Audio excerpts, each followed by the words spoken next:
श्री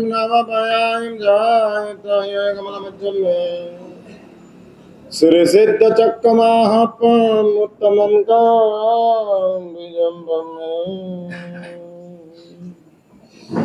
श्री श्रीवाल कहा नामनो ग्रंथ है।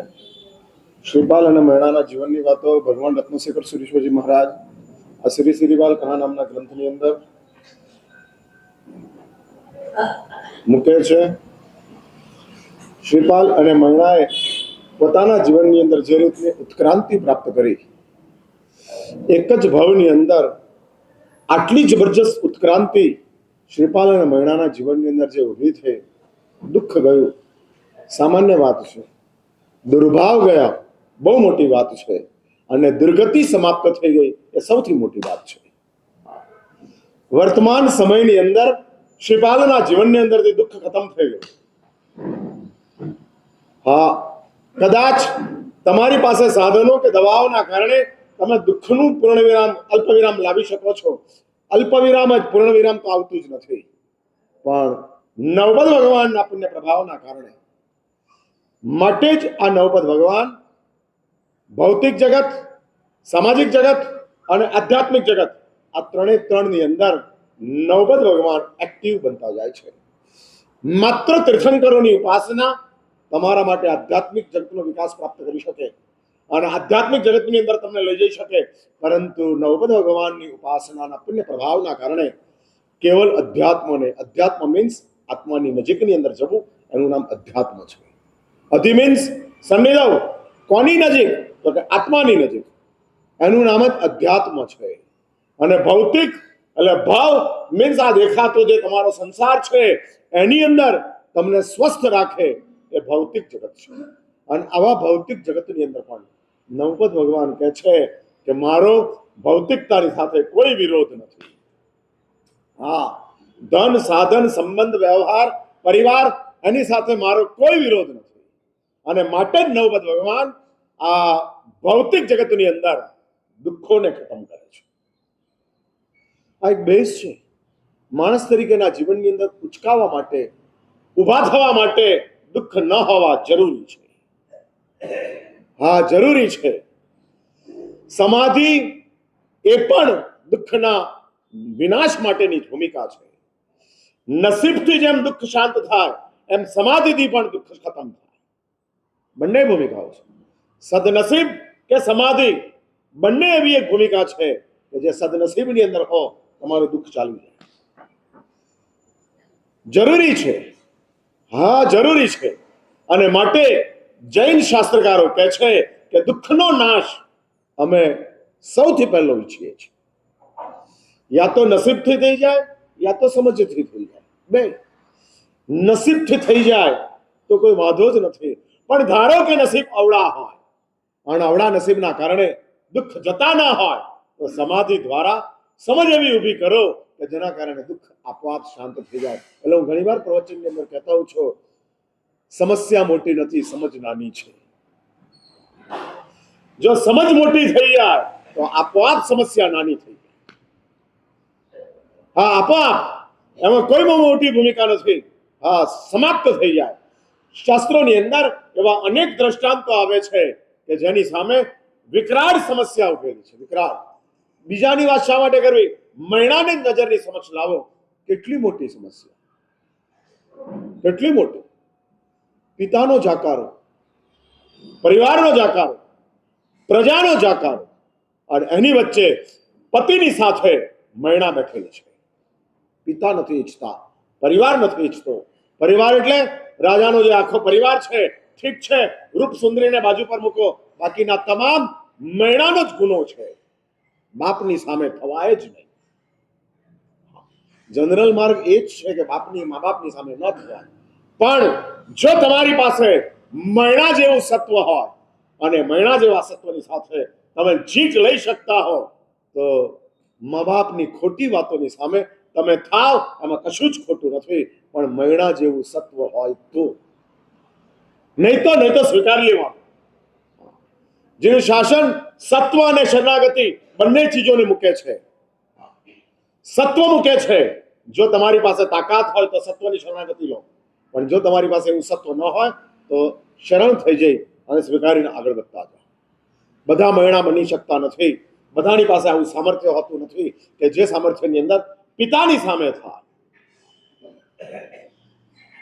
17 વર્ષની મયણા છે, પિતાના સ્વભાવથી પરિચિત છે. એવું નથી કે પહેલી જ વાર પિતાની સાથે મયણાને આ લેવું પડ્યું છે. આ પિતાનો શું સ્વભાવ છે મયણા જાણે છે, અને છતાંય મયણા પિતાની સામે થાય છે. સામે તો નથી, પણ મયણા પોતાના સત્યની સાથે ગોઠવાયેલ છે. દુનિયા કહે છે પિતાની સામે છે, નથી. જો પિતાની સામે હોત તો કોડિયાને સ્વીકાર્યો જ ન હોત, પણ કોડિયાને સ્વીકાર્યો છે. એ જ બતાડે છે પિતાની સામે નથી, સિદ્ધાંતની સાથે છે. સિદ્ધાંતની સાથે રહેવું એ કોઈ ગુનો નથી, પિતાની સાથે નથી એ વાત સાવ ખોટી છે. અને જો એવું હોત, એટલે મેં તમને પહેલા જ કીધું, જો એવું હોત તો શા માટે કોડિયાને સ્વીકાર? એક 5 મિનિટ માટે એવી કલ્પના કરો કે આપણને ખબર છે કે મયણાના જીવનમાં ઉંમરરાણો આવ્યો, શિપાલ બન્યો, પણ મયણાનો તો એવી ખબર નહોતી કે આ ઉંમરરાણો શિપાલ બનવાનો છે. એટલે મયણા કોઈ પ્લાનિંગની સાથે જતી નથી, એક્સિડન્ટની સાથે જાય છે. હા, આ અકસ્માત છે, પછી આશ્ચર્ય બન્યું. પહેલા તો અકસ્માત જ હતો. તાકાત છે જે ચેપી કોડ છે. 5 મિનિટ માટે એવી કલ્પના કરો. અને કેટલો બધો કોન્ટ્રાસ્ટ મેચિંગ છે. કોન્ટ્રાસ્ટ. અભણ ઉંમરરાણો, બિલકુલ પશુનું જીવન જીવનારો ઉંમરરાણો, અનાથ ઉંમરરાણો, ગરીબ ઉંમરરાણો. હા, કોણ એના મા બાપ છે ખબર નથી, ક્યાંથી આવ્યો છે ખબર નથી, એવો અભણ, અનપઢ, બિલકુલ અનસિવિલાઇઝડ, અને એવો ઉંમરરાણો. અને આની સામે જુઓ, મયણા રૂપવાન, બુદ્ધિમાન, ગુણવાન, પુણ્યવાન, સમજદાર, આ બધું મયણાની અંદર છે. અને આવું એક કોન્ટ્રાસ્ટ મેચિંગ છે કે મિસ મેચિંગ છે? કોન્ટ્રાસ્ટને મેચિંગ કહેવાય છે, પણ મિસને તો મેચિંગ કહેવાતું જ નથી. એટલે કોન્ટ્રાસ્ટ મેચિંગ છે. કોન્ટ્રાસ્ટ મેચિંગ નો અર્થ જ છે બે વિરોધીઓ ભેગા થાય. હા, ઉનાળ કેરીના સમયની અંદર કેરીનો રસ મીઠો જ હોય, પણ કારેલાનું શાક કડવું જ હોય. આ કોન્ટ્રાસ્ટ મેચિંગ. હા, કેરીના રસની સાથે કારેલાનું શાક જ આવે. હા, બીજા કોઈ શાક મેચ થતા જ નથી. અને માટે જ આ કોન્ટ્રાસ્ટ મેચિંગ છે. કોન્ટ્રાસ્ટ. અને કોન્ટ્રાસ્ટ મેચિંગ ઇન્ટરેસ્ટિંગ છે, પણ જ્યાં મિસમેચિંગ હોય, કોઈ મેચિંગ જ નથી. હા, કોઈ મેચિંગ નથી. જીન્સ પહેર્યું છે અને પાઘડી પહેરી છે, મિસમેચિંગ. અને આવી મિસમેચિંગની ભૂમિકાની અંદર શ્રીપાલ અને ઉંમરરાણો અને મયણા છે. તો કલ્પના કરો, જ્યારે મયણાને એના બાપે એમ કીધું હશે, તારો આ પતિ, અને આવડો મોટો હાલ હશે રાજ દરબારનો, ઉંમરરાણો આવ્યો હશે, આ બાજુથી મયણાને બોલાવી હશે, અને આમને સામને બંને ઉભા છે. અને વળી પાછા પ્રજાપાલ રાજા પૂછે છે, શું બોલ, હું કરું તે થાય કે કર્મ કર્યો તે થાય? અને તે વખતે મયણા કહે છે, કર્મે કીધું હોય. પિતાજી, મકરો અભિમાન. કોઈ અભિમાન કરવાની જરૂર નથી. તમારું સામર્થ્ય કેટલું છે એ તમે જાણો છો, દુનિયા જાણે છે. શું કરી શકાય? કશું જ કરી શકાતું નથી. હા, અને તે વખતે મયણા અડોલ રહે છે. અને ત્યારે કહે છે, કર્મે આણ્યો કંત. અને પ્રજાપાલ રાજા કહે છે, આ તારો પતિ. અને રૂમ ઝુમ કરતી મયણા ઉંમરરાણાની પાસે પહોંચે છે, હાથ પકડી લે છે. પેલો પાછો ફરે છે. નહીં. અને તે મયણા પકડી લે છે. આવા મોટા પરિસ્થિતિની વચ્ચે મયણા આ રીતે ઊભી છે. એમને મયણાનું નામ ઇતિહાસમાં નથી. 11 લાખ વર્ષ પહેલાનો આ પ્રસંગ છે. ભગવાન મુનીશ્વર સ્વામીના શાસનની અંદર થયેલી આ ઘટના છે. અને ભગવાન મુનીશ્વર સ્વામીના શાસનમાં થયેલી 11 લાખ વર્ષ પહેલાની ઘટના. ત્યાર પછી 4 તીર્થંકરો થયા. અનેક આત્માઓએ નવપદ ભગવાનની આરાધના કરી, પણ બધાને સાઈડ ટ્રેક કરી અને મયણાને નવપદ ભગવાન પ્રાયોરિટી આપે છે. કારણ મૈણાની પાસે સિદ્ધાંતની સાથે રહેવાની વાત છે, અને સિદ્ધાંતની સાથે રહેવા માટે મૈણા પોતાના વ્યક્તિગત સુખોની સાથે કોમ્પ્રોમાઇઝ કરે છે. ચાલશે. મૈણાને તો ખબર જ નથી કે આવતીકાલ શું થવાનું છે. મૈણા તો નીકળે છે. અને આ દુઃખ એટલે જ નવદ ભગવાન કે છે, મારી શરણાગતિના પુણ્ય પ્રભાવના કારણે તમારા દુઃખો જશે, તમારો દુર્ભાવ જશે. આ બહુ મોટી વાત છે. પ્રજાપાલ રાજાને માટે મૈણાના અંતરની અંદર લેશ માત્ર દુર્ભાવ નથી, લેશ માત્ર. કેવી રીતે બને? આ બને કેવી રીતે? Is it possible? આ શક્ય છે? અબોલાની આ દુનિયા ચાલે છે, ઉપેક્ષાની આ દુનિયા ચાલે છે, અપમાનોની આ દુનિયા ચાલે છે, અને એની અંદર કોઈ દુર્ભાવ નથી, ક્યાંય નથી. આ ઊંચાઈ છે. દુઃખો જવા સામાન્ય વાત છે, દુર્ભાવ જો બહુ મોટી વિક્ટરી છે, બહુ મોટી વિક્ટરી છે. હા, આપણે આપણી જાતની સાથે, સામેની વ્યક્તિના વ્યવહારની સાથે આપણે સંપૂર્ણ કોમ્પ્રોમાઇઝ કરીએ ત્યારે દુર્ભાવ ખતમ થાય છે. નથી જતા. ઉત્તમ આરાધકો ગણાતા, ઉત્તમ ઉપાસના કરનારાઓ, દરરોજના 720 વર્ષની અંદર પ્રતિક્રમણ કરનારાઓ સંવત્સરીનું પ્રતિક્રમણ કેટલું સાચું કરે છે એ મોટામાં મોટો પ્રશ્ન વિરામ છે. સાચું પ્રતિક્રમણ એટલે બધું જ ભૂલાઈ જાય, એનું નામ સાચું પ્રતિક્રમણ. હા, બધું જ ભૂલાઈ જાય અને ત્યારે સાચું પ્રતિક્રમણ પ્રગટ થાય છે. અજીત શાંતિ યાદ રહે છે અને કોકના દુર્ભાવો પણ યાદ રહે છે. તો દુર્ભાવ પાવરફુલ કે અજીત શાંતિ પાવરફુલ? કઈ ચીજ પાવરફુલ? અને આવી એક દુર્ભાવોની દુનિયાની અંદરથી મૈણા બહાર નીકળી છે. એમને આ બધા અચીવમેન્ટ થતા નથી. નસીબ તો દુઃખ દૂર કરીને અટકી ગયું છે. આ નસીબ કહે છે, દુર્ભાવ દૂર કરવાની મારી કોઈ ગુંજાઈશ નથી. હું વધુમાં વધુ તારા દુઃખને દૂર કરી શકું, તારા દુર્ભાવોને દૂર કરવું મારું કામ નથી. ભાઈ, કમનસીબોને દુર્ભાવો ઓછા હોય કે નસીબદારોને દુર્ભાવ ઓછા હોય? મારો સવાલ સમજવામાં આવ્યો? એટલે જેને નસીબ ઓછું છે, મધ્યમ વર્ગનો છે, બિલો છે, અને એવો જે ગરીબ માણસ છે, એના અંતરમાં દુર્ભાવ ઓછા હોય કે ધનવાનોના મગજમાં દુર્ભાવ ઓછા હોય? આમ જનરલી શું લાગે તમને? હા, નાનામાં ઓછા હોય.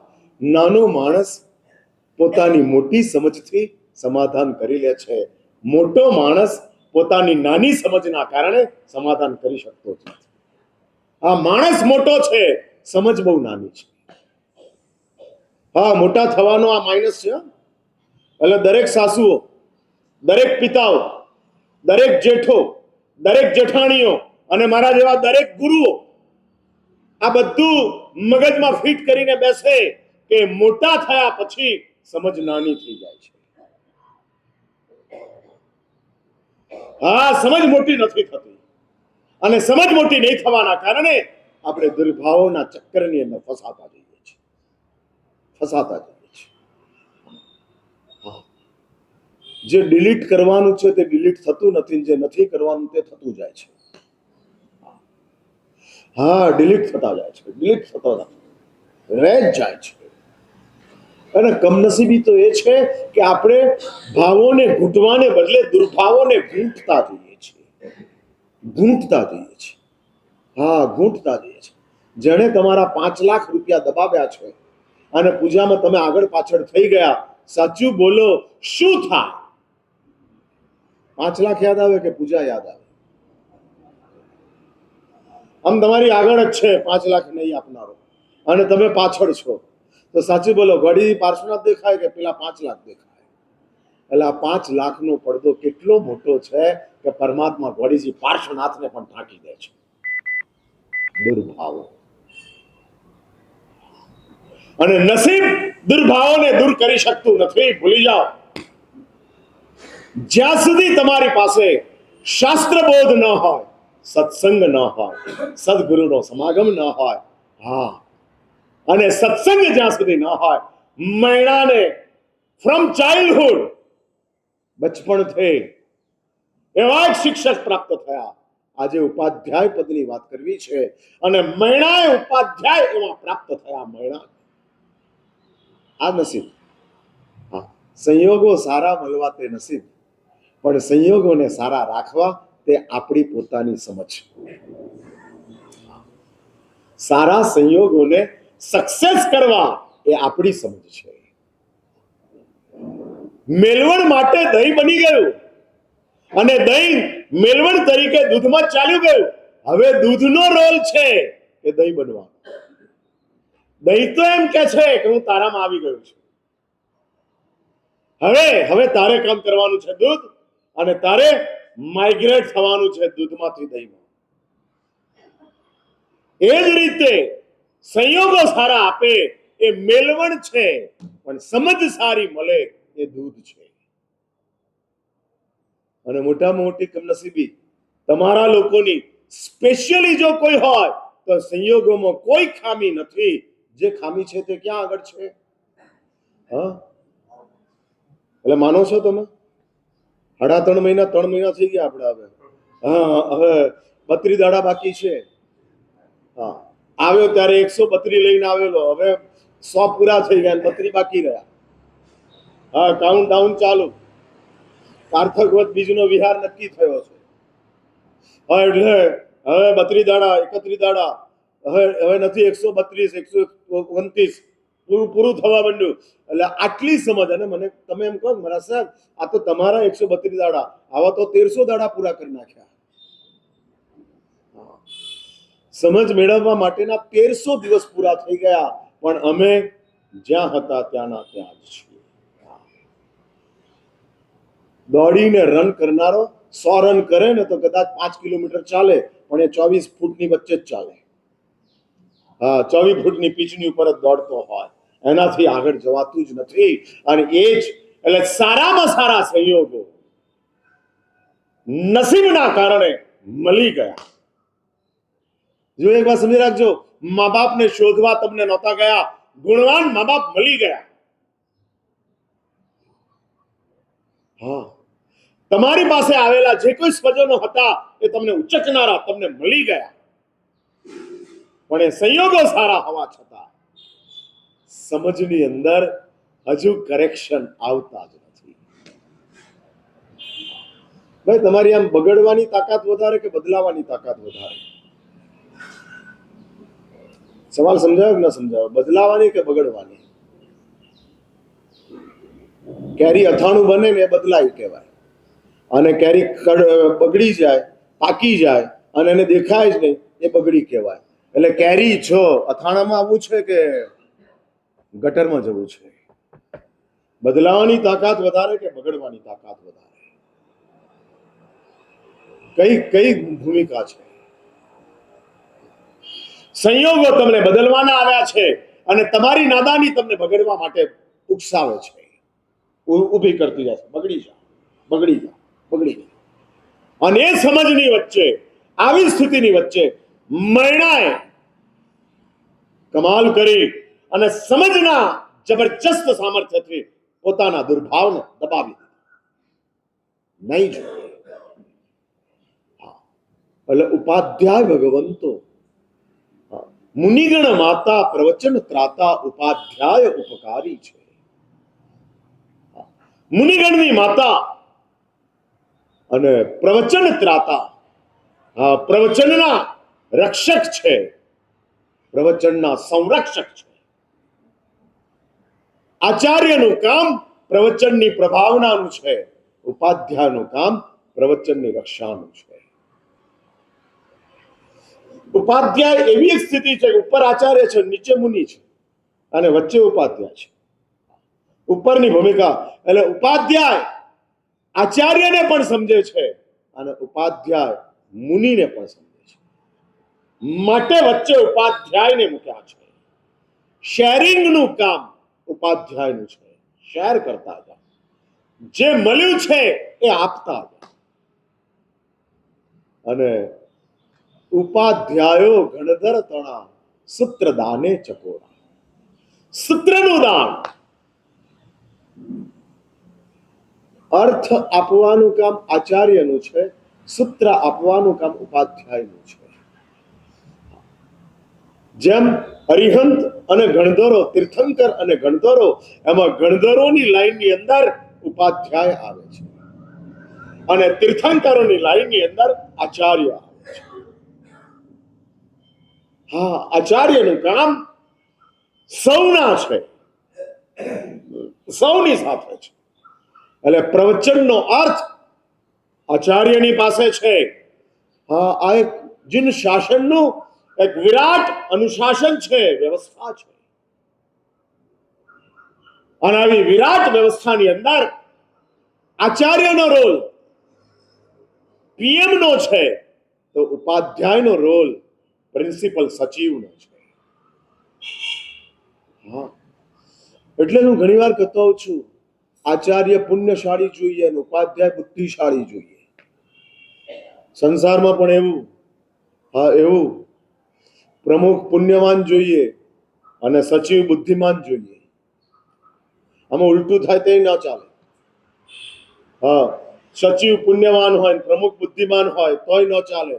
પ્રમુખ બુદ્ધિમાન, પુણ્યવાન, પુણ્યશાળી પ્રમુખ જોઈએ, કે જે પુણ્યના કારણે સંઘને યશ પ્રાપ્ત થતો જાય, સંઘ સમૃદ્ધ થતો જાય. અને સચિવ બુદ્ધિશાળી જોઈએ, કે કંઈક આવા બધા પુણ્યોની વચ્ચે પણ કંઈક સમસ્યાઓ આવતી જાય, મણાગાંઠો પડતી જાય, ડિફરન્સીસો આવતા જાય, પછી એ બધા ડિફરન્સીસોને નીચે પેઢીમાં બેસીને સોલ્વ કરવા પડે. હા, ઉપરથી મારા હોય, નીચેથી બાજુના હોય અને વચ્ચે ઉપાધ્યાય ગોઠવાયેલા હોય. અને આ બધું, એટલે ઉપાધ્યાયની પાસે માસ્ટર માઇન્ડ હોય, માસ્ટર માઇન્ડ. અને માસ્ટર માઇન્ડની સાથે એ શેરિંગ કરતા જાય, ગોઠવતા જાય. ઇતિહાસની અંદર એવા અનેક ઉપાધ્યાય ભગવંતોના વાતો આવે છે. હીરસુરેશ્વરજી મહારાજના જીવનની અંદર ઉપાધ્યાય ભાનુચંદ્ર વિજય અને ઉપાધ્યાય શાંતિચંદ્ર વિજય, આ બંનેની ભૂમિકા બતાડી છે. અને હીરસુરેશ્વરજી મહારાજ બાદશાહ અકબરની પાસેથી પાછા આવે છે અને ભાનુચંદ્ર ઉપાધ્યાયને હીરસુરી મહારાજ ત્યાં આગળ મૂકીને જાય છે, કારણ કે બાદશાહને હવે સત્સંગનો શોખ જાગે છે. હા, બદલાવ આવ્યો છે. પારસનો સ્પર્શ થાય અને લોખંડ સોનું બની જાય. એમ હીરસુરેશ્વરજી મહારાજનો બાદશાહ અકબરને સ્પર્શ થયો અને બાદશાહ અકબર સોનું બનવા માંડ્યા. સોનું બદલાવ, સત્સંગ પ્રાપ્ત કરવો છે. સાંભળ્યા સિવાય હવે ચાલે તેમ નથી. હા, સાંભળ્યા સિવાય ચાલે તેમ નથી. અને હીરસુરેશ્વરજી મહારાજ જાય છે, બાદશાહને ખબર પડે છે અને બાદશાહ ગમગીન છે. બાદશાહની નજીકના કહેવાતા માણસો, સચિવો હીરસુરી મહારાજની પાસે આવે છે, ગુરુદેવ બાદશાહ ગમગીન છે, આપ જા રહે. અને ત્યારે હીરસુરેશ્વરજી મહારાજ પોતાના એમ્બેસેડર તરીકે ભાનુચંદ્ર ઉપાધ્યાયને ત્યાં પ્રશ્ન મૂકે છે કે રહી જાઓ. અને ઉપાધ્યાય તરીકે તે સમય હતો કે સમગ્ર તપા કચ્છની અંદર એક જ આચાર્ય હતા, હીરસુરેશ્વરજી મહારાજ. અને એમના ઉત્તરાધિકારી તરીકે, એમના ડેપ્યુટી તરીકે સેનસુરેશ્વરજી મહારાજને હીરસુરી મહારાજે આચાર્ય પદ આપેલું હતું, પણ એ આચાર્ય પદ પેસિવ હતું. પેલા લાઈન ઇલેક્ટ આવે ને, ગવર્નર ઇલેક્ટ લાઇન્સમાં આવે, એક વર્ષ સુધી ઇલેક્ટ ગણાય, પછી એક્ટિવ ગવર્નર થાય. એ રીતે હીરસુરી મહારાજ હોય ત્યાં સુધી ઇલેક્ટ આચાર્ય છે, હીરસુરી મહારાજ જાય પછી એક્ટિવ આચાર્ય થાય. આવી એક શ્રી સંઘની વ્યવસ્થા ચાલી આવતી હતી. આચાર્ય એક જ હોય. અને ઉપાધ્યાય ભાનુચંદ્ર વિજયને ત્યાં મૂક્યા. સાંભળજો હવે કેવું શેરિંગ થાય છે. આપતા જાઓ, આપતા જાઓ. રાખવું તે સંસાર છે, આપવું તે ધર્મ છે. આપવું, પોતાનું રાખીને પણ આપતા જાઓ. અને માટે જ શાસ્ત્રોએ દાનને ધર્મ તરીકે મૂક્યો છે. દાનને ધર્મ, ધર્મ છે આપી દો. લીધેલું યાદ રહે, આપેલું યાદ ન રહે, એનું નામ દાન છે. ફરી આ વાક્ય રિપીટ કરું છું. લીધેલું યાદ રહે, દીધેલું યાદ ન રહે, એનું નામ દાન છે. જો 12 મહિનાની અંદર 50 પ્રભાવના તમે લીધેલી હોય તો યાદ રહેવી જોઈએ કે મને 50 પ્રભાવના પ્રાપ્ત થયેલી છે. આપણી મુશ્કેલી એ છે કે આપણે એક કરીએ ને યાદ રહે કે મેં પ્રભાવના કરેલી, મેં પ્રભાવના કરેલી, મેં પ્રભાવના કરેલી. આપેલું યાદ રહે તો એ દાન નથી, અને લીધેલું ભૂલાઈ જાય તો એ સજ્જનતા નથી. તમે લીધું છે ને તમે ભૂલી ગયા, સજ્જનતા નથી. આપણી સજ્જનતા એ છે કે નાનામાં નાની વ્યક્તિએ તમને જે આપ્યું છે એ તમને યાદ રહે. હા, યાદ રહે કે આણે આપ્યું છે, આણે આ કર્યું છે. અને યાદ મોટે ભાગે લેવાની અંદર બહુ મુશ્કેલી નથી પડતી. જૂના જમાનાની અંદર અમદાવાદની આજ છાપ ગણાતી હતી. હા, લેવામાં અમદાવાદ આગળ, આપવામાં અમદાવાદ પાછળ, એવું એક જૂના જમાનામાં કહેવાતું હતું. હા, જૂના જમાનાની અંદર આવી વાતો કહેવાતી હતી કે આ થતું હતું. હવે તો જો કે અમદાવાદે બદલાયું. અહીંયા આગળ જબરજસ્ત ઉદારતા સાથે દાન અપાતા જાય છે. અને એની અંદર એક વાત ભૂલતા નહીં, સદગુરુઓનો બહુ મોટો રોલ છે. હા, બહુ મોટો રોલ છે કે જે સમજાવતા જ ગયા, સમજાવતા જ ગયા, અને એના દ્વારા અંદરથી સમજ આવતી ગઈ. અને એ જ સમજને લઈ હું વાત એ કરું છું કે ભાનુચંદ્ર વિજય બાદશાહ અકબરની સાથે જોડાયા, અને હીરસુરી મહારાજ ગયા પછી ભાનુચંદ્ર વિજયના સત્સંગમાં આવ્યા. ઇક્વલ ટુ હીરસુરી મહારાજ. હા, ઇક્વલ. હા, કોઈ ડિફરન્સ નહીં. બાદશાહ અકબર બહુ ખુશ છે. અને એમાંથી બાદશાહ અકબરને દિલ્હીથી લાહોર જવાનું થયું. बादशाह अकबरे भानुचंद्र विजय ने विनती करी, गुरुदेव मैं दिल्ली छोड़ के लाहौर जा रहा हूं कुछ समय के लिए, अब भी मेरे साथ पधारो. गुरु ने बताया है बादशाह अकबर के साथ रहना.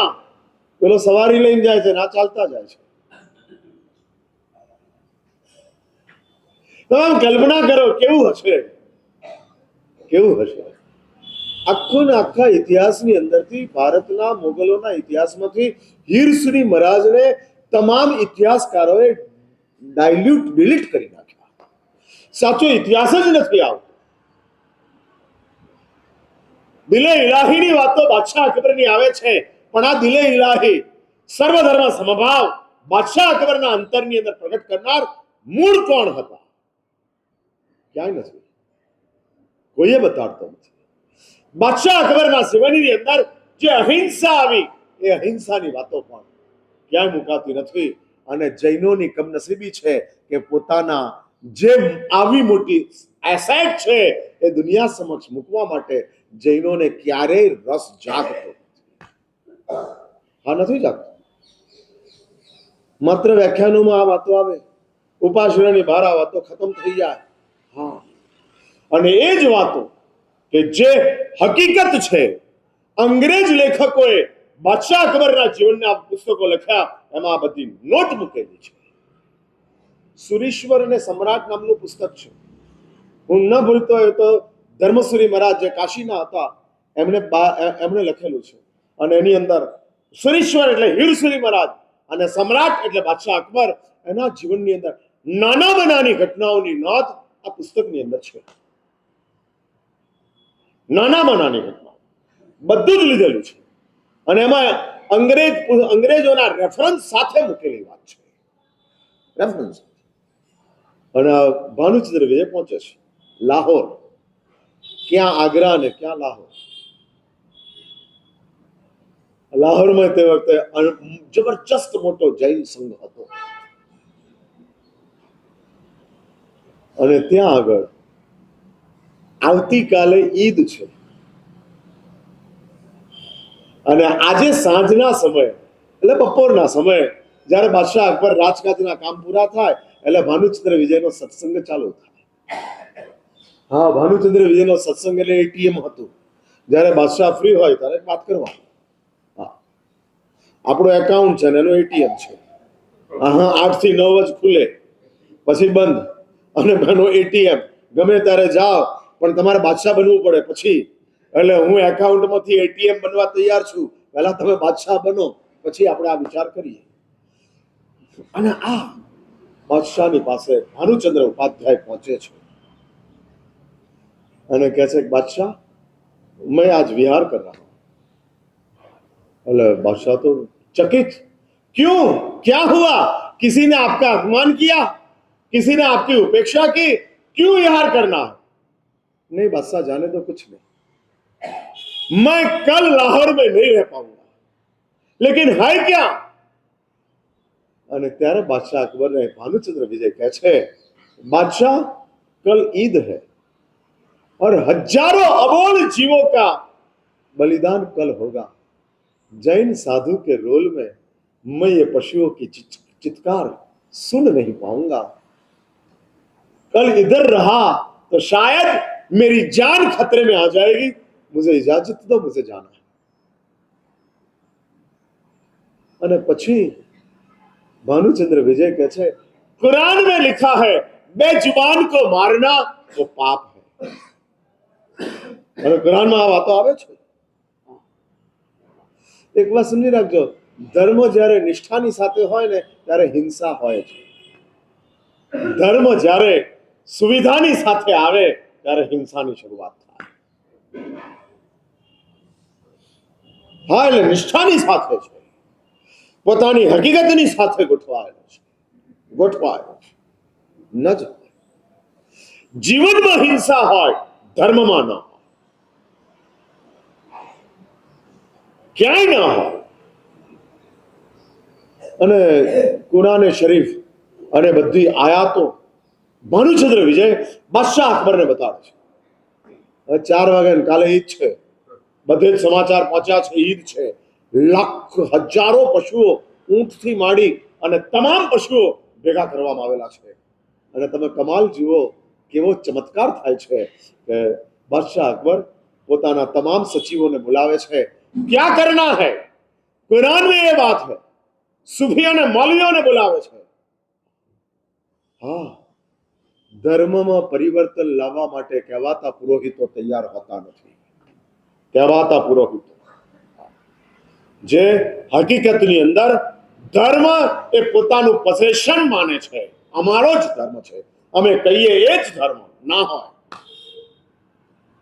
શાસ્ત્ર કે ધર્મ હોય,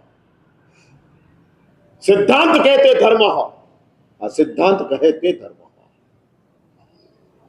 અને એ ધર્મની સાથે ચાલતા હતા. ભાઈ આઈમ્બિલ ક્યારે ગણાય? આઈમ્બિલ નું ખાવ ત્યારે કે થાળી ધોઈને પીવો ત્યારે? ભાઈ હું પૂછું છું, આઈમ્બિલ ક્યારે ગણાય? તમે લુખ્ખા દાળ રોટલી શાક ખાઈ લો એટલે આઈમ્બિલ ના? થાળી ધોઈને પીઓ છો એ આઈમ્બિલ છે. અને જો તમે થાળી ધોઈને પીતા નથી તો તમારું આઈમ્બિલ નથી. હા, એટલે એક વાત સમજી રાખજો, આઈમ્બિલ એ ધર્મ છે, થાળી ધોઈને પીવું એ સિદ્ધાંત છે. અને સિદ્ધાંત વિનાનો ધર્મ નથી. આચરણ એ ધર્મ છે, સિદ્ધાંત એ વ્યવસ્થા છે, અને વ્યવસ્થાની સાથે ધર્મ ચાલે છે. એ જો તમારી પાસે ન હોય અને કેવળ આચરણ હોય તો એ ધર્મ નથી બનતો. ભગવાનની પૂજા ધર્મ છે, મોઢે રૂમાલ બાંધવો એ સિદ્ધાંત છે. એટલે એક વાત સમજી રાખજો, નાની વાતોને જૈન ધર્મએ સિદ્ધાંતમાં મૂકી છે અને મોટી વાતોને જૈન ધર્મએ ધર્મના આચારમાં મૂકી છે.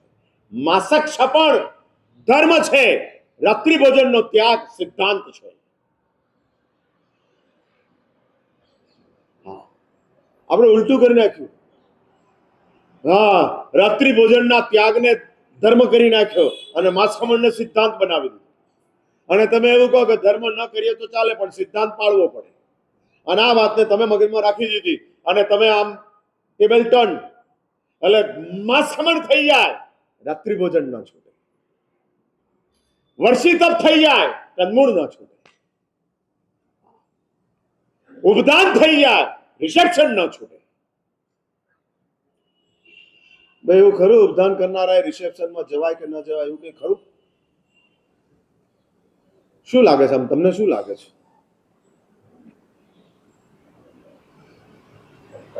હા, આટલા બધા મૌન કેમ છે? રિસેપ્શનમાં ન જવાય માટે ઉપદાન ન કરવા કે ઉપદાનમાં જઈ અને રિસેપ્શનમાં ન જવું? એટલું તો નક્કી કરો કે ઉપદાન કરનારો ધર્મ વિરુદ્ધ થતા રિસેપ્શનો એમાં જશે નહીં. જેમાં ધાર્મિક સિદ્ધાંતોનો ભંગ છે એવા જે રિસેપ્શનો હોય, એવી જે પાર્ટીઓ હોય, એવા જે આયોજનો હોય, એની અંદર ઉપદાન કરનારો નહીં જાય. અને કદાચ મજબૂરીના કારણે જવું પડે તો પોતાના સિદ્ધાંતોને વફાદારીની સાથે પકડી રાખશે. બેમાંથી શું ભાવશે? નહીં જવાનું ભાવશે કે સિદ્ધાંતોને પકડવાનું ભાવશે? કે બે નહીં ફાવે? હા, કયું આમ દુખતી નસ ઉપર હાથ આવી ગયો? હા, આમ એકદમ પકડાઈ ગયો, સીધી આમ સીધી કરંટ લાગ્યો સીધો. એટલે ઉપદાન એ ધર્મ છે, સિદ્ધાંત એ વફાદારી છે. અને શાસ્ત્ર કે છે ધર્મમાં બાંધછોડ ચાલે, સિદ્ધાંતોમાં બાંધછોડ ન ચાલે. હા, ન ચાલે. અને એ સિદ્ધાંતો એનું પ્રદાન, હા એટલે શુદ્ધ સિદ્ધાંત પ્રવણેભ્ય ઉપાધ્યાયેભ્યો નમઃ.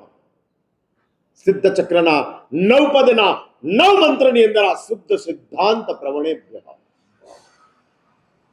આવો મંત્ર મૂક્યો છે. સિદ્ધ ચક્રના પૂજનની અંદર ઉપાધ્યાય પદનું પૂજન આવે ત્યારે આ મંત્ર બોલાય છે અને એમાં સિદ્ધાંત મૂકેલો છે. ધર્મ નહીં, સિદ્ધાંત. એટલે એવું છે ને કે જયારે શુદ્ધ આમેલ કરતા હતા ત્યારે થાળી ધોવાની હતી અને અત્યારે અશુદ્ધ આમેલ કરો છો ત્યારે થાળી ધોવાની છે. એટલે આંબીલ અશુદ્ધ થયા પણ આ થાળી ધોવાનું સિદ્ધાંત ગોઠવાયો. જે બદલાય નહીં તે સિદ્ધાંત છે, જેમાં મોડિફિકેશન આવે તે ધર્મ છે. ધર્મમાં બદલાવ આવતો જાય. ભગવાન આદિનાથના વખતે 400 દિવસના ઉપવાસ ધર્મ હતો અને ભગવાન મહાવીરના સમયની અંદર 180 દિવસના ઉપવાસ એ ધર્મ છે. હવે 400 દિવસના ઉપવાસ ભગવાન મહાવીરના શાસનની અંદર ન થાય, કારણ કે ધર્મની અંદર મોડિફિકેશન આવ્યું છે, બદલાવ આવ્યો છે. એટલે બદલાય તે ધર્મ છે, ત્રિકાલા બાધિત રહે તે સિદ્ધાંત છે. પ્રતિક્રમણ ના બદલાય, પ્રતિક્રમણના સંખ્યાઓ બદલાતી જાય. 24 તીર્થંકરોની અંદર પ્રતિક્રમણ છે પણ વચ્ચેના તીર્થંકરોની અંદર 2 જ છે, પહેલા ને છેલ્લાની અંદર 5 છે પણ પ્રતિક્રમણ છે. પ્રતિક્રમણ એ સિદ્ધાંત છે. દેવસી, રાય, પક્ષી, ચમાસી, સંવત્સરી એ ધર્મ છે. ન બદલાય તે સિદ્ધાંત, બદલી શકાય તે ધર્મ. અને બદલવાનું કામ, બદલવાના રાઇટ્સ ઉપાધ્યાયની પાસે છે. ભલે જાહેરાત આચાર્ય કરે પણ એનું બદલાવાનું માળખું ઉપાધ્યાય તૈયાર. હા, કાનૂન કમિટી બનાવે, સંસદ કાનૂનને પાસ કરે. એ જ રીતે વન મેન કમિટી છે, આચાર્ય શેરિંગની ભૂમિકા છે. અને બાદશાહ અકબરે પોતાના તમામ મૌલવીઓને બોલાવ્યા, કુરાને શરીફનો પાઠ આપ્યો. બાદશાહ અકબરને મૌલવીઓનો ડર હતો કે આ ક્યાં સામે પડે તો પ્રજા સામે થઈ જાય. બધાને મનાવ્યા અને રાતો રાત ફરમાન છૂટ્યું કે ઈદ નહીં, ઈદનો દિવસ નહીં, ઈદનો આખો મહિનો જીવ હિંસા નહીં થાય. અને આ ભાનુચંદ્ર ઉપાધ્યાયની એક નાનકડી વાત અને એની અંદર આ શેરિંગ ઊભું થયું. આ ઉપાધ્યાય પદ છે જે પ્રસારિત કરે છે, તૈયાર કરે છે. હા, એટલે મુનિગણ માતા આચાર્ય એ મુનિઓના પિતા છે, ઉપાધ્યાય એ મુનિઓની માતા છે. તૈયાર થયેલા દીકરાને દુકાને બેસાડે એ પિતા અને દીકરાને તૈયાર કરે તે માતા. હા, ખાતા નહોતું આવડતું, બોલતા નહોતું આવડતું, ચાલતા નહોતું આવડતું, આ બધું મમ્મીએ શીખવાડ્યું. પછી તૈયાર થઈ ગયો એટલે બાપે પકડીને એને દુકાન પર બેસાડ્યો. હા, એટલે તૈયાર કરવાનું ઘડતરની ભૂમિકા છે. અને ઘડતરની ભૂમિકા સૌથી કઠિન ભૂમિકા છે. મહેનત ઘડતરમાં છે. સર્જન તો સૌ વાપરે છે, ઘડવું જ અઘરું છે. અને અઘરામાં અઘરી સમગ્ર નવપદની અંદર સૌથી મહત્વનું પદ અપેક્ષાએ ઉપાધ્યાય છે.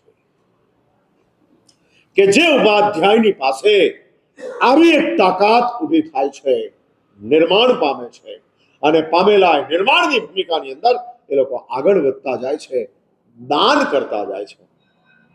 એક વાત સમજી રાખજો, ઇન્વેસ્ટમેન્ટ અને દાનમાં ફરક છે. યાદ રહે તે ઇન્વેસ્ટમેન્ટ છે, ભૂલાઈ જાય તે દાન છે. ડોનેશનનો અર્થ જ છે કે આપ્યા પછી ભૂલાઈ જાય. લેનારો યાદ રાખે, આપનારો ના યાદ રાખે. હા, આપનારો યાદ રાખતો જ નથી, લેનારો યાદ રાખે છે. આ જ દાન છે. અને ઉપાધ્યાયો સૂત્ર આપે છે, સમજ આપે છે. શું આપ્યું છે એ યાદ નથી અને આપતા જાય છે નિસ્વાર્થ ભાવે. નિસ્વાર્થ ભાવે, બાર્ગેનિંગ નથી.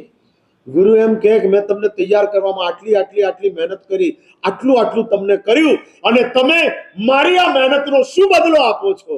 તો ગુરુ તરીકેના રોલની અંદર યુ આર નોટ 100%. નૈતિકતા છે. હા, નૈતિકતા છે. ન સમજે એ જ શિષ્ય છે અને ભૂલે એ જ ગુરુ છે. હા, ભૂલે એ જ ગુરુ છે.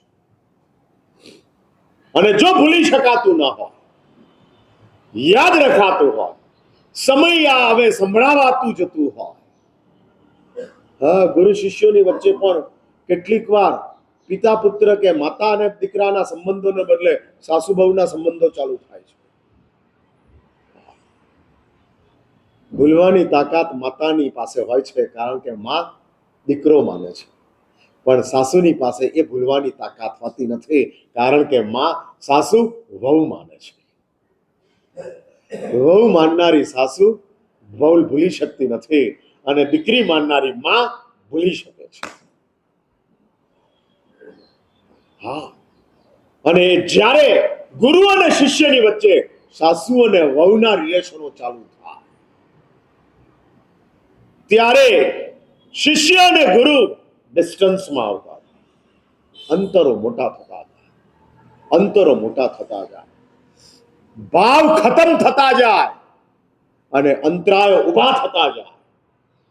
અમારા ગુરુદેવ એક વાત વારંવાર કરતા હતા, 65ની એક વાત ગુરુદેવ અમને કહેતા હતા, ગુરુના 15 ગુણો બતાડ્યા છે 65ની અંદર, અને 15ની અંદર 15મા નંબરનો ગુણ છે અનુવર્તક. ગુરુ માર્ગદર્શક હોય, ગુરુ પથદર્શક હોય, ગુરુ સહાયક હોય, આ બધા બતાડતા બતાડતા છેલ્લે કીધું છે અનુવર્તક.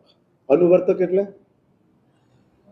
अनुवर्तक એટલે जब बछड़ा ना समझ होता है न तब गाय के पीछे चलता है, लेकिन जब बछड़ा बहुत समझदार हो जाता है तब गाय के आगे निकलता है। तब गाय क्या करती है? बछड़े के पीछे चलती है।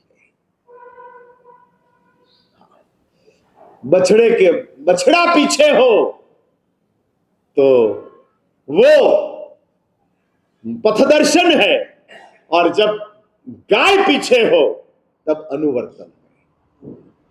हाँ, ક્યારેક શિષ્ય આગળ નીકળી જાય અને ત્યારે ગુરુ પાછળ એને બચાવવા માટે ચાલતા જાય अनुवर्तन। हाँ, समय आने दो, बदलेगा। મોટાઓને બધાને એક નાનકડી સલાહ આપું છું, બધું જ કરજો, અહોભાવ ન ખોવાય એવી રીતે કરજો। તમારા માટેની જે આસ્થા છે, તમારા માટેનો જે અહોભાવ છે એ ન તૂટે એવી રીતે તમે જીવજો, તો તમારો અહોભાવ, તમારી આસ્થા તમારા આશ્રિતોને તમારા બનાવીને રાખશે। હા, તમારા બનાવીને રાખશે। અને એટલે જ આ ઉપાધ્યાય પદ છે, અને ઉપાધ્યાય પદની વિશેષતા છે આપ્યા પછી યાદ નથી। હા, ઉપકારનું સ્મરણ શિષ્યને હોય, ઉપકારનું કરણ ગુરુને યાદ ન હોય। ઉપકાર કરણ અને ઉપકાર સ્મરણ, એની અંદર જો ઉપકાર કરણ યાદ રહી જાય અને ઉપકાર સ્મરણ શિષ્યનું ભૂલાઈ જાય તો બહુ મોટો અંધાધુંધ પરિસ્થિતિ ઊભી થાય। હા, અંધાધુંધ પરિસ્થિતિ ઊભી થાય। એટલે ઉપકાર કરણ ભૂલવાનું છે, ઉપકાર સ્મરણ નથી જ ભૂલવાનું। અને આ ઉપાધ્યાયોએ જે રીતે મુનિઓને ઉઠાવવાનું કામ કરતા ગયા, માટે જ 5મા નંબરની અંદર મુનિનું પદ આવે છે। હું એની નાનકડી એક 2 મિનિટ હજુ મારી પાસે છે, એક ભૂમિકા લઉં છું। અને આ મુનિ જીવન સમગ્ર સિદ્ધ ચક્રની અંદર 5મા નંબરના સ્થાને છે। ઉપર 4, નીચે 4, વચ્ચે મુનિ। એટલે શાસ્ત્રો કહે છે કે અરિહંત બનવા માટે પણ મુનિ બનવું પડે, સિદ્ધ બનવા માટે પણ મુનિ બનવું પડે, આચાર્ય બનવા માટે પણ મુનિ બનવું પડે, ઉપાધ્યાય બનવા માટે પણ મુનિ બનવું પડે। અને મુનિ બનવા માટે તો મુનિ બનવાનું જ છે, પણ સંકિતને સાચવવા માટે પણ મુનિ બનવું પડે, જ્ઞાનને વધારવા માટે પણ મુનિ બનવું પડે, ચારિત્રને શુદ્ધ રાખવા માટે પણ મુનિ બનવું પડે। અને મુનિ જીવન એ જ સ્વયં તપ છે। એટલે નીચેના 4, ઉપરના 4 એ બધા 8 એક મુનિની અંદર એકત્રિત થાય છે। એટલે સમગ્ર નવપદનું રો મટીરિયલ જો કોઈ હોય તો તે મુનિ પદ છે। બાકી બધી પ્રોડક્ટ છે, રો મટીરિયલ મુનિ છે। सम्यक दर्शन, सम्यक ज्ञान, सम्यक चारित्र, सम्यक तप એ પણ મુનિમાંથી। આચાર્ય, ઉપાધ્યાય, સિદ્ધ, અરિહંત એ પણ મુનિમાંથી। હા, એ પણ મુનિમાંથી। એટલે ઉપર 4, નીચે 4, સેન્ટરની અંદર મુનિ પદ છે। અને આ મુનિ પદ એટલે શું, કઈ ચીજ છે? જેમ શેરિંગ ઉપાધ્યાય છે, એમ ડેરિંગ મુનિ જીવન છે। હા, ડેરિંગ એટલે સમજ્યા ને તમે? સામર્થ્ય, સાહસ। હા, સાહસ અને સાહસ કરવાનું સામર્થ્ય છે। અને સાહસ કરવાની સાથે એ નિર્ણયો લઈ અને આગળ વધતા જાય છે, જોડાતા જાય છે। એવું એક ડેરિંગ છે, તમને કેવી કમાલ છે હું તમને બતાડું। સુખ છોડી અને સુખી થવું એ મુનિ જીવન। સમજ્યા મારી વાત? સુખ છોડી અને સુખી થવું, સુખ રાખીને દુખી થવું એ સંસારી જીવન, અને સુખ છોડી અને સુખી થવું એ મુનિ જીવન। સમજ્યા ગઈ મારી વાત? મેં શું કીધું સાંભળ્યું? એટલે સુખ રાખી અને દુખી થવું એ કયું જીવન? હા હા, બોલો, જોરથી બોલો જરા. સુખ રાખી અને દુખી થવું. હા, એટલે લાઈટ ચાલુ રાખી અને આંખે પાટા બાંધવા. હા, લાઈટ ચાલુ છે અને આંખે પાટા છે. હા, આંધળાની રમત દાડે જ રમાય. હા, પેલા પાટા બાંધીને રમે ને આંધળી રમત. હા, બાંધે અને પછી રમત રમતા જાય. હા, અને એમાં પકડનારો જીતેલો ગણાય અને આમાં નહીં પકડીને જ રમવાનું છે. એટલે સુખ રાખીને દુખી થવું એ સંસાર, કરોડ રાખીને ગરીબ થવું એ સંસાર, પત્ની રાખીને અનાથ થવું એ સંસાર, મા બાપ રાખીને પરિવાર વિનાના બનવું એ સંસાર. સુખ રાખી અને દુખી થવું એ તમને જોરદાર આવડે છે, જોરદાર. હા, એટલે આમ ચકલીમાંથી પાણી ચાલુ છે, નીચે લીકેજ ચાલુ છે.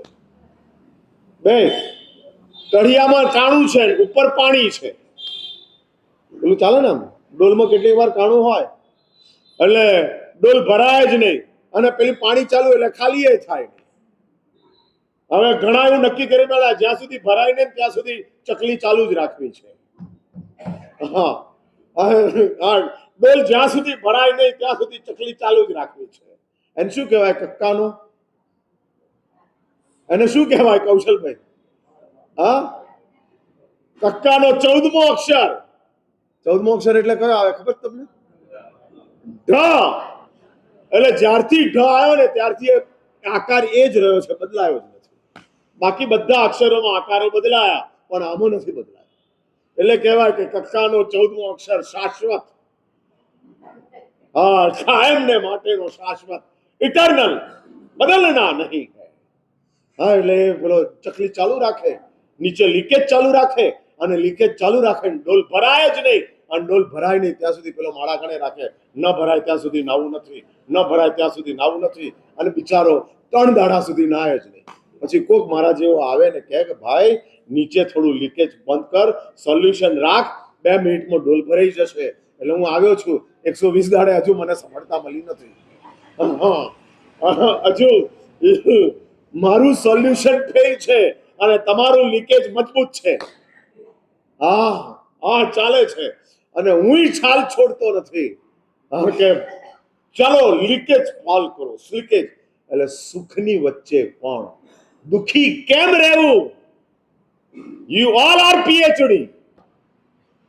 હા, તમે બધા જ પીએચડી. અને સુખ છોડીને સુખી કેમ બના? એ મુનિ જીવનની અદ્ભુત કમાલ છે. વળી પાછા સોમવારના દિવસે મળશું, આ વાતને આગળ ચલાવશું. આવતીકાલે રવિવાર. ફરી હું યાદ કરાવી દઉં, શ્રી સંઘનું વોટ્સઅપ ગ્રુપ ચાલે છે. હા, આવો આવો આવો. એની અંદર પણ આ એડ મુકાય અને આવતીકાલના સામૂહિક એકાસના અને આઈબિલ, હું ખાસ આઈબિલ માટે જીનેશ 2-3 વાર આવીને ગયો, જેને આઈબિલનો લાભ લીધો છે અને એની એવી ઈચ્છા છે કે નાના બાળકો વધુમાં વધુ સંખ્યાની અંદર આઈબિલની અંદર જોડાય. જેની આ તાકાત ન હોય એને માટે શ્રી સંઘે ખીરના એકાસનાની પણ વ્યવસ્થા રાખેલી છે. પણ એક વાત યાદ રાખજો, આઈબિલ જ કરાય એ વધારે શ્રેષ્ઠ છે. આમે ખીરમાં બીજું કંઈ ખાવાનું મળવાનું નથી. 2 મિનિટ અનુકૂળતા જ છે, પણ હવે એ લોકો તો સામાયિક પૂરું થાય એટલે ચાલવા માંડવાનું. ચલો. શ્રી ગોળીજી પાર્શ્વનાથ